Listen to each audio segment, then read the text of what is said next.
Public school کی سالانہ تقریب تقسیم انعامات منعقد کی گئی۔ مزید جانتے ہیں شجاع آباد سے عمران خان بلوچ کی اس رپورٹ میں۔ علامہ اقبال پبلک اسکول میں سالانہ تقریب تقسیم انعامات منعقد کی گئی۔ اسکول کے طلبہ نے ٹیبلوز، ملی نغموں اور مزاحیہ خاکوں پر پرفارم کیا۔ ایک طالبہ نے اسکول کی بنیادی ٹیچر مس آصف توصیف کی خدمات کو سراہتے ہوئے خراج تحسین پیش کیا۔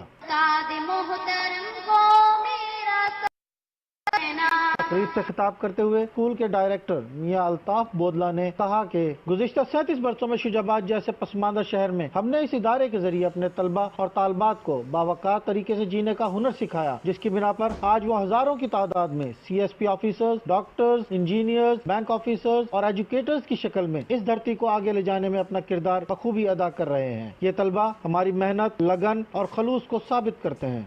دنیا کے 47ویں نمبر پر سب سے زیادہ تعلیم یافتہ شخص راہیل بودلہ نے اسکول کے چیف ایگزیکٹو کے طور پر اپنی ذمہ داریاں سنبھالتے ہوئے کہا، یہ ادارہ آج ہمارے شہر کا نمبر 1 اسکول ہے، اس ضلع کا بہت اچھا اسکول ہے، ون آف دا ٹاپ، جنوبی پنجاب کا one of the top schools ہے۔ ہم نے اسے پورے پنجاب کا نمبر 1 اسکول بنانا ہے، ہم نے اسے پورے پاکستان کا نمبر 1 اسکول بنانا ہے، یہ ہمارا پہلا مشن ہے۔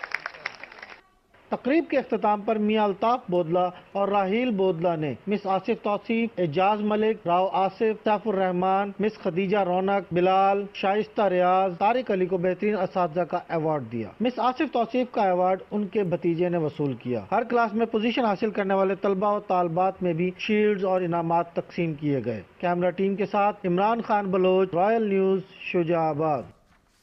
عمران خان بلوچ کی رپورٹ آپ نے جانی۔ اب رخ کریں گے لیا کا۔ لیا فتح پور کے نواحی